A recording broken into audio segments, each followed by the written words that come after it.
Na ndio sababu hiyo najua kuna jamaa mwingine ananiuliza, wewe unafanya nini, unaitisha watu hawana payslip ati wakuje State House. Mimi nataka niwaulize nyinyi wangwana wa mafundi, mimi naelewa ya kwamba nyinyi hamuna payslip, lakini nyinyi ni wafanyabiashara, nyinyi ni mafundi, nyinyi ni Wakenya, na vile tunashughulikia wale wengine wote, na tayari nimeagiza ya kwamba wafanyikazi wa serikali wale wako na payslip tunawaongezea mshahara kuanzia tarehe 1. Mimi nawauliza nyinyi, muko na payslip? Muko na payslip? So pia hata na nyinyi lazima niwapange bwana. Yes.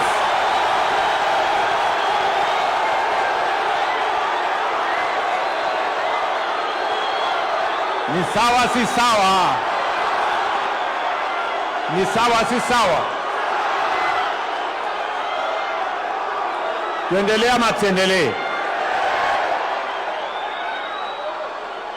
Kwa sababu, sikizeni bwana, kwa sababu Kenya sio yetu sisi ambao tuko na payslip peke yetu. Kenya ni ya Wakenya wote bwana.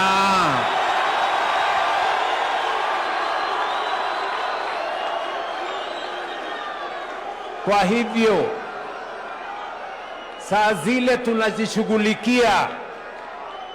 zile tunajishughulikia sisi tulio na payslip, tusisahau hao Wakenya mamilioni pia hawa wanalipa ushuru. Pia hawa ni Wakenya, wako na watoto, wako na maisha yao, ni lazima tuwafikirie vile vile. Ni kweli ama si kweli? Kwa hivyo sikizeni, mimi kama rais wa nchi hii, kama kiongozi wa taifa letu la Kenya, nitahakikisha ya kwamba kila Mkenya anashughulikiwa. Wale walio chini ambao hawana kazi, wale ambao wanahitaji mahali pa kufanya biashara, wanahitaji mahali ya kuuza pale kwenye soko, wale wanahitaji workshop kama nyinyi mafundi, pia tutawapangia workshop ndio biashara yenu iendelee na mchangie katika kuendesha taifa letu la Kenya mbele. Mafundi hoye! Jambo la pili, hawa viongozi wenu wamenieleza, wameniambia ya kwamba kuna mafundi wengi ambao hawana certificate. Ni kweli ama si kweli? Watu ambao ni wa kujituma, walianza pale wakawa ni mtu ya kutumwa, lete spana, lete so, lete nyundo, lete msumari, akajifunza polepole, sasa ni fundi lakini hana certificate. Mkaniambia ya kwamba nipange vile nyinyi ambao mmejua ni mafundi lakini hamuna certificate, nipange vile mtapata certificate.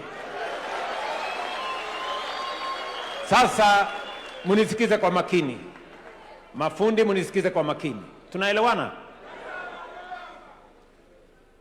Tuko na mpango ya serikali ambayo tayari tuko na pesa yake. Kama wewe ni fundi uko hapa, kama wewe ni fundi unanisikiza mahali popote Kenya, wewe tayari uko na taaluma ya ufundi lakini hauna certificate, sisi tuko tayari na tayari tumefungua mtandao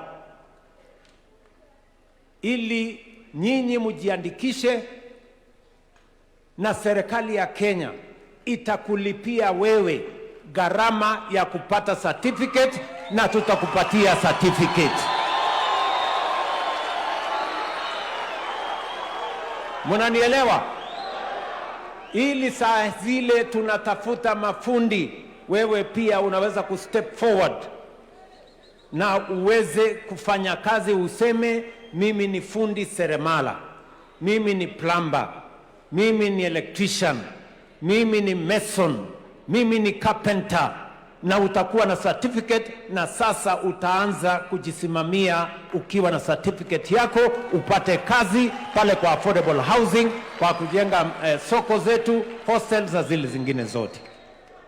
Mmenielewa jameni? Na hiyo gharama italipwa na serikali ya Kenya, na hiyo kazi ya kusajili watu kwa ile kitu tunaita recognition of prior learning sasa inaendelea Kenya, na tayari katika orodha yetu tuko na mafundi 40,000 ambao wamejiandikisha. Kama wewe uko hapa ama unanisikiza mahali popote Kenya, jiandikishe ndio tuweze kuhakikisha kwamba tunakusaidia upate certificate, ndio uweze kuchangia katika kupeleka taifa letu la Kenya mbele.